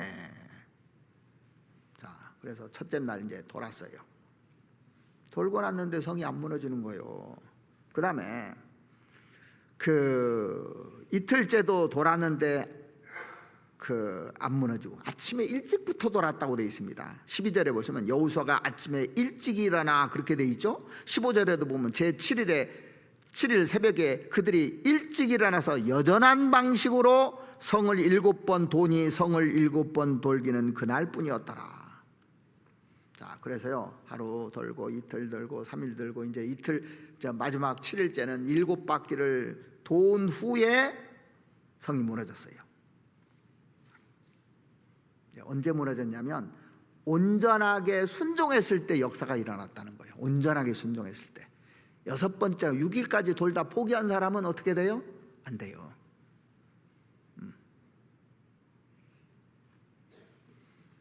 나만 장군이 요단강에 가서 몸을 씻으라는데 7번 씻을 때 나섰잖아요. 6번까지 멀쩡해. 그대로예요, 문둥병이. 그러니까 온전한 순종은 반드시 역사를 하게 돼 있어요. 순종은 다 합니다. 일부. 사울도 순종 얼마나 잘해요. 그런데 다 진멸하라고 하는데 자기가 아끼는 거 몇 개 딱 순종 안 했거든요. 그것 때문에 망한 거예요. 우리도 순종은 합니다. 그런데 온전한 순종했을 때 역사가 일어나는 겁니다. 그러니까 한 번 순종해서 상황이 안 바뀌어집니다. 2번, 3번, 6번까지도 상황이 안 바뀌어질 수 있어요. 그런데 온전하게 순종하면 반드시 상황이 바뀐다는 것을 성경은 우리에게 가르쳐주고 있는 겁니다. 한 번쯤 순종할 마음 다 있죠? 다 있습니다. 2번도 순종할 마음이 있습니다. 근데 아무 일도 일어나지 않으니까 포기해버려요. 근데 온전한 순종에서 역사가 일어나는 겁니다. 그래서 구원받은 파스칼이 뭐라고 했냐면 신앙이란 자기 이성을 십자가에 못 박는 것이라 그랬습니다. 자기 이성대로면 이때 되면 돼야 되는데 안 되거든요. 근데 끝까지 기다리는 거예요. 사울이 7일 기다리라고 하는데 그 마지막 날 마지막 시간 조금을 못 기다렸어요. 제사들 피하자마자 사무엘이 와버렸어요. 온전한 순종했다면 그 사울의 역사는 바뀌었을 겁니다. 근데 그 마음이 항상 그 마음이었어요. 그는 아말렉을 진멸하라. 근데 진멸을 하는데 끝에는 안 하잖아요. 항상 끝까지 못 참는 사람이에요. 그래서 끝까지 못 참는 사람에게는 역사가 일어나지 않아요. 끝까지입니다. 끝까지. 3절 다시 보시면 너의 모든 군사는 성을 둘러 성 주위를 매일 한 번씩 돌되 엿새 동안을 그리하라. 제사장 7은 7 양막 나팔을 잡고 언약궤 앞에서 행할 것이요 제7일에는 성을 7번 돌며 제사장들은 나팔을 불 것이며. 자, 성을 돌으라고 했어요. 생각해 보세요. 우리 이 성으로 돈다고 무너져 이게? 말이 됩니까? 그러니까 안 돌고는 못 도는, 이거 돌 수가 없어요. 돈 사람들, 이거 돈 사람들. 자, 우리도 보면 세상에서 보면 우리 돈 사람이에요. 사람들 돈 사람들 같이 안 보이겠습니까? 구원받고 매 주일날 가, 주일만 가는 줄 알았더니 보통 주일하고 수요일 가는 줄 알거든요. 근데 화요일날도 가고, 어머니 모임 있다 가고, 어머니 전체 모임 있다 가고, 뭐 임원 모임 있다 가고, 조 모임 있다 가고, 매일 가네, 매일. 그러니까 돌았다고 그러죠. 미쳤다고 그러죠. 자, 그러면 세상에서 장사하는 사람 보니까 아침부터 저녁까지 밤까지 계속 있더라고요. 우리가 보면 돈 사람들 같죠. 그 사람, 우리가 볼 때 그 사람들이 돈 사람이요, 그 사람들이 우리 볼 때 우리가 돈 사람이에요. 둘 중에 하나는 도른 거예요. 누가 도른 건지 이제 주님 앞에 가면 알 겁니다. 이게.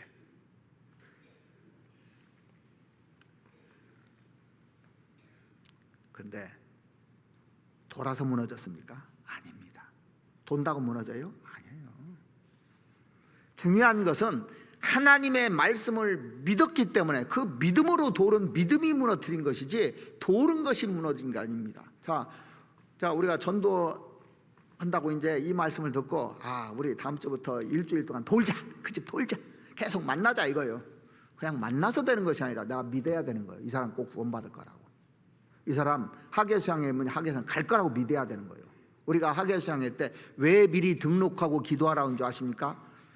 갈 걸 확신하니까 등록한 거예요. 안 그러면 등록 왜 합니까?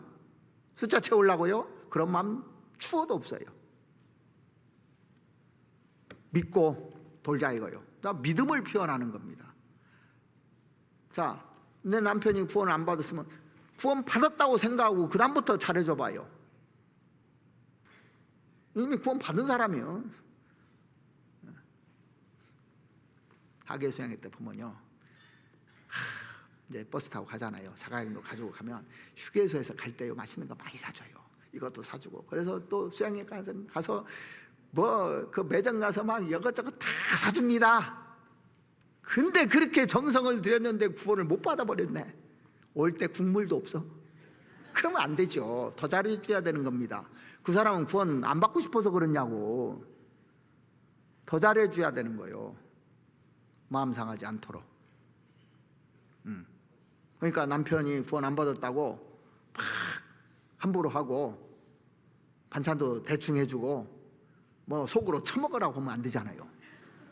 잘 마음으로 이렇게 해주고 구원 받은 사람 왕 대하듯이 해주면요 감격해서 구원 받을 거예요. 우리가 신앙생활하면서 무기력한 원인이 뭡니까? 성경을 몰라서 그렇습니까? 아닙니다. 지금 말씀을 몰라서 그래요? 아닙니다.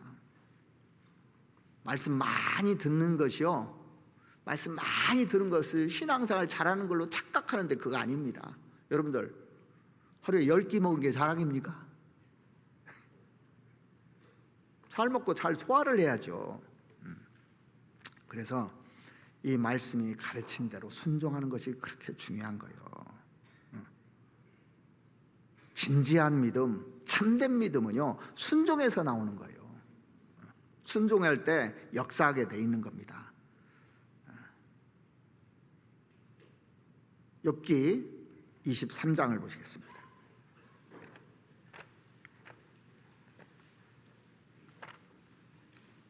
욥기 23장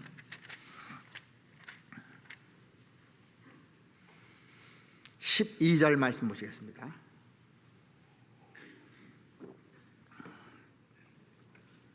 내가 그의 입술의 명령을 어기지 아니하고, 순종했다는 얘기죠.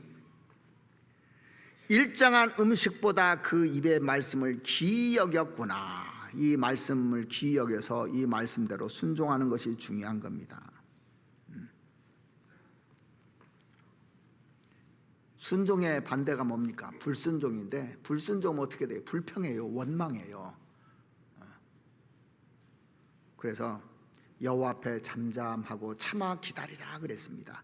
자기 길이 형통하며 악한 꾀를 이루는 자를 인하여 불평하여 말지어다. 분을 그치고 노를 그치라. 불평하여 말라. 불평하면 행하게 치우칠 뿐이라 그랬습니다. 행악입니다. 이게 불평하는 게 행악이라고 돼 있어요, 성경에.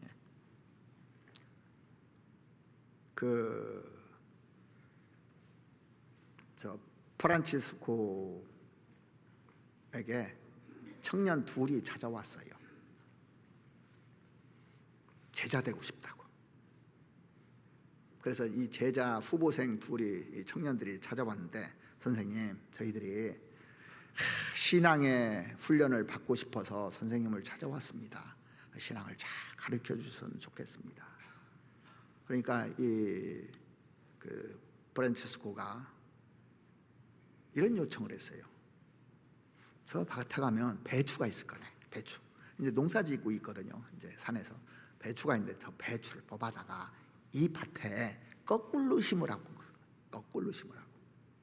한 사람은요, 한 청년은 배추 뽑아가지고 거꾸로 심은 거예요. 거꾸로. 그런데 한 청년은 뭐라고 했냐면, 저 노인 여기서 오랫동안 있더니 돌았구만. 돌았어. 그러고 도망가 버렸습니다. 왜 프란치스코가 이런 무리한 요구를 했을까요? 말도 안 되는 일을 시켜도 하는지 테스트한 거예요. 이런 것에도 순종할 수 있는지 테스트한 겁니다. 자, 나만 장군이 오면은 엘리사가요, 당장에 가서 안수해주고 병 낫게 해줄 줄 알았더니 요단강에서 7번 씻고 오라고 한 겁니다. 이거 테스트한 거예요. 근데 나만 장군이 처음에 뭐라고 했습니까? 내 생각에는, 그 얘기를 하잖아요. 내 생각에는 제가 내게로 와서 이름을 부르면서 그 당체에 손을 얹고 문둥병이 낫게 해줄 줄 알았더니 뭐 내가 이 보화도 많이 쌓아가지고 이제 뇌물도 가져온 거요. 그거 줬는데 그거 받고 자기는 나와보지도 않고 요단강에서 7번 씻고 오라고? 우리 나라에는 좋은 강 없냐? 자, 요단강이 무슨 신비한 물입니까? 순종하는지 여부를 테스트한 거예요. 그런데 그 옆에 있는 신하들이 다 하니 문둥병 때문에 고생했는데 요단강에서 7번 씻고 오라면 그거 뭐가 어렵습니까? 좀 하고 오시죠. 이제 가만히 들어보니까 그 말도 맞거든요. 그래서 말 듣고 했는데 어떻게 됐어요? 6번째까지 안 났어요. 야 봐라, 나 그만둘란다고 갔으면 어떻게 됐을까요? 평생 문둥이로 살았을 겁니다. 그런데 7번 딱 돌고 나니까 몸이 다시 문둥병이 싹 사라진 겁니다. 그러니까 끝까지 순종하잖아요. 하나님이 반드시 역사하게 되는 겁니다. 모세가 바로에게 가서 이제 계속 하나님 명령대로 하잖아요. 피제양, 이제양, 개구리장, 이제양 이렇게 바리장 이렇게 쭉 하는데 8번, 9번 해도 끄떡도 않는 거예요. 포기할 만하잖아요. 그런데 하나님이 끝까지 했습니다. 10번째. 그러니까 손 딱 놓잖아요. 그 10번째까지 온 거예요. 그래서 10번 찍어 안 넘어가는 나무가 없다는 것이 거기서 나온 것 같아요. 제 생각에는 10번 찍어서 넘어갔잖아요. 자, 오늘은 몇 번 돌아요? 13번 돌아야 되는 거예요. 13번. 그러면 무너지게 돼 있어요. 왜 나에게 역사가 안 일어나냐? 끝까지 안 해서 그래요. 끝까지 순종하는 겁니다. 그리고 마지막으로, 자, 이 모든 것을 종합한 것이 뭔지 아십니까? 말씀의 명령을 받았어요. 침묵하고 순종했습니다. 그 기본 바탕에 뭐가 있어야 되냐면 하나님을 신뢰하는 믿음이 있어야 이게 가능한 거예요. 믿음이 이기네, 믿음이 이기네. 온 세상 모든 것도 믿음으로 승리하는 겁니다. 그래서 여호수아 6장 오늘 본문 20절 한번 보시겠습니다.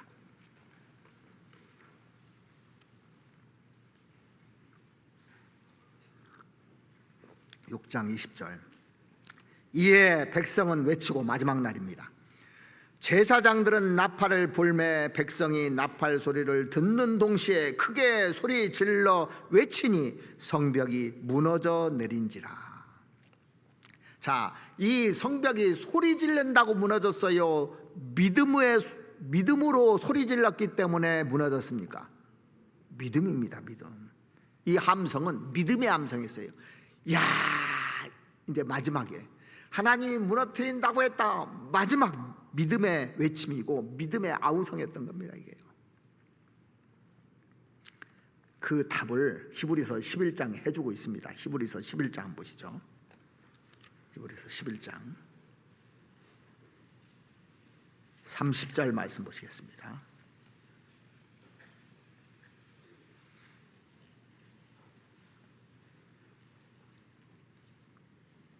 믿음으로 7일 동안 여리고를 두루 다님에 성이 무너졌으며. 자, 믿음으로 7일 동안 여리고를 두루 다님에 성이 무너졌다고 그랬습니다. 그러니까 믿음으로 도른 사람들이 히브리서 11장에 들어가 있는 거예요.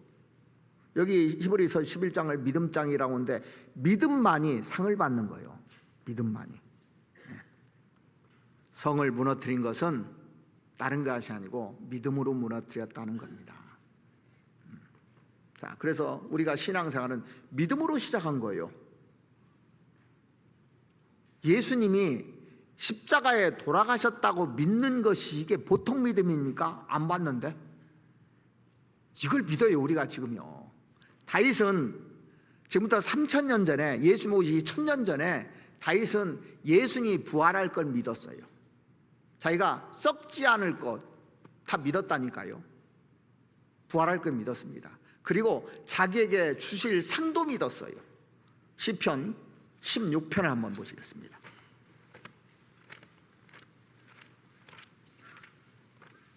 시편 16편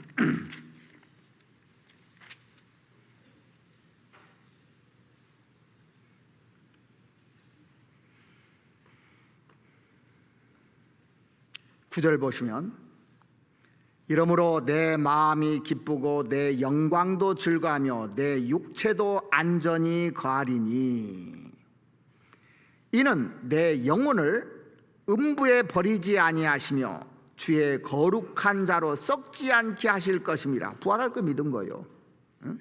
주께서 생명의 길로 내게 보이시리니, 영원한 생명 얻는 것도 보여준 겁니다. 주의 앞에는 기쁨이 충만하고 주의 우편은 영원한 즐거움이 있나이다. 천국도 다 보여줬잖아요. 자, 그러니까 믿음이 있는 사람은 이걸 볼 수 있는 거예요. 우리가 믿기 때문에 예수님이 십자가에 나를 위해서 죽은 것도 믿잖아요. 믿음으로 그걸 믿는 거예요.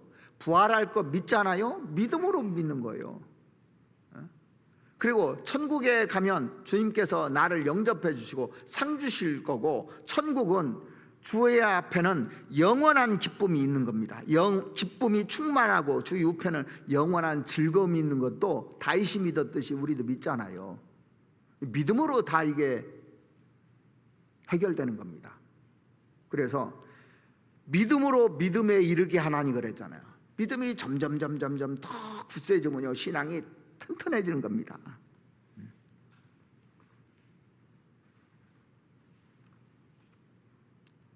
그래서 믿음이 무너뜨리는 거예요. 올 한 해 내가 조금도 의심하지 말고, 성경 야고보서 보면은 오직 믿음으로 구하고 조금도 의심하지 말라고 그랬어요.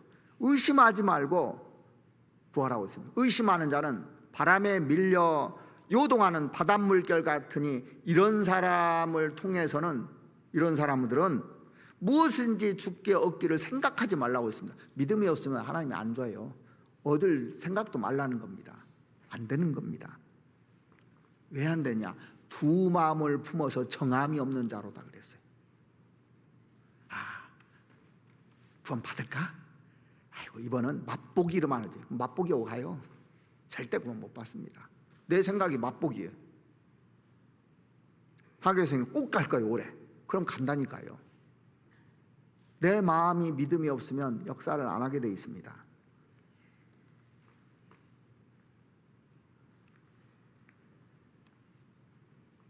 베드로가 그랬잖아요. 나를 명하사 물 위로 걸어오게 하소서. 예수님이 물 위로 걸어오니까 자기도 물 위로 오라 하소서 그랬어요. 나도 좀 물 위로 오라고, 나도 걸 수 있다고 실제 믿었어요. 그러니까 걸어갔습니다. 실제 걸어갔어요.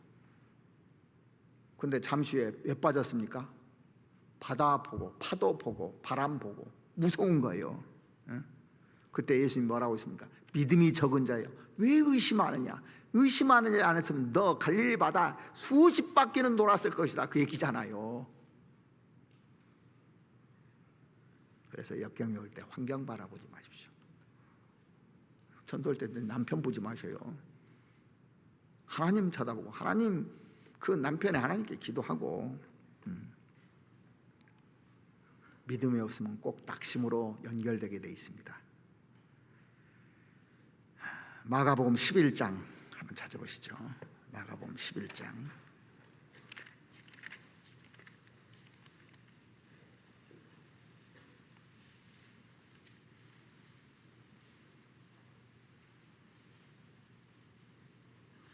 마가복음 11장 23절 보시겠습니다.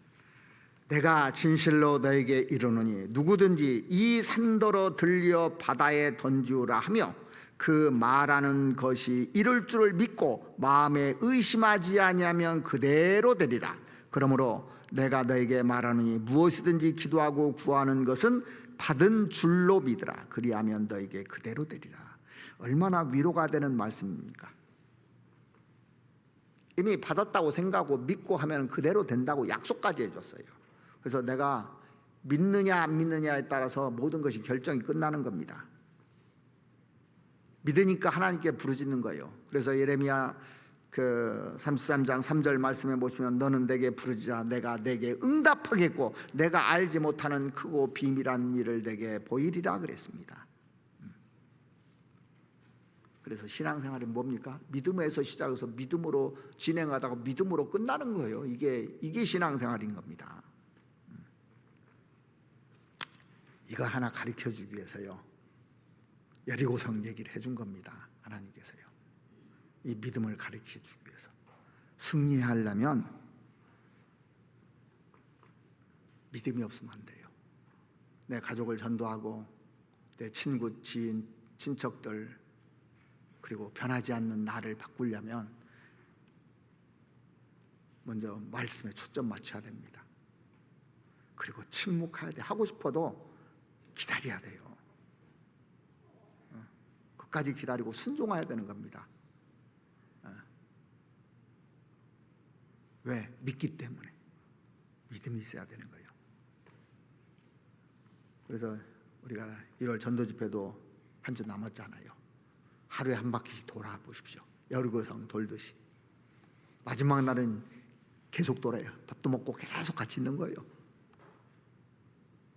내가 믿을 때 그 사람 역사합니다. 그리고 한 번만 맛보기만 하지 말고 끝까지 구원 받을 수 있도록 확답을 해서 이렇게 구원의 역사가 일어나게 하고, 이제 전도 집회가 끝나면 1월 끝난 주부터요, 학예 수양회를 준비할 겁니다. 접수받을 거예요. 나부터 접수하고, 접수하면 가야 되잖아요. 최소한도 나 접수한 것은 나는 접수를 해야 돼요. 나는 가야 돼요. 그리고 다른 사람들, 내가 전도할 사람 이미 해놓고 지금부터 6개월 동안 돌아보십시오. 여기는 7일 돌아서 했는데 우리는 거기다가 7월 달까지 하면요 7개월을 돌아버리는데 안 되겠습니까? 그런 각오로 올 한 해를 살면 반드시 승리할 겁니다. 그렇게 꼭 하시기 바랍니다. 같이 기도드리겠습니다. 우리를 사랑하시는 우리 아버지 하나님, 저희들 구원받고 또 주님을 위해서 정말 열심을 품고 살아가고 싶습니다. 그런데 어떻게 살아가야 될지의 그 방법에 대해서 오늘 주님께서 가르쳐 주심에 너무나 감사를 드립니다. 항상 하나님께 초점을 맞추고 말씀에 초점을 맞춰서 살아갈 수 있도록 도와주시었고, 또 하나님의 음성을 듣기 위해서는 끝까지 침묵하는 것이 중요하다고 말씀하신 것처럼 우리 생각이나 또 마음으로 움직이지 않고 말씀 따라 침묵하면서 그 말씀에 순종하며 끝까지 믿음으로 살아갈 수 있도록, 그래서 하나님을 신뢰하는 그 믿음이 승리한다는 것을 우리에게 가르쳐 주신 주님, 올 한 해 그런 마음 가지고 살아갈 수 있도록 도와주시옵소서. 우리를 사랑하시는 우리 구주 예수 그리스도의 이름으로 기도드렸습니다. 아멘. 찬송가 382장 같이 하시겠습니다.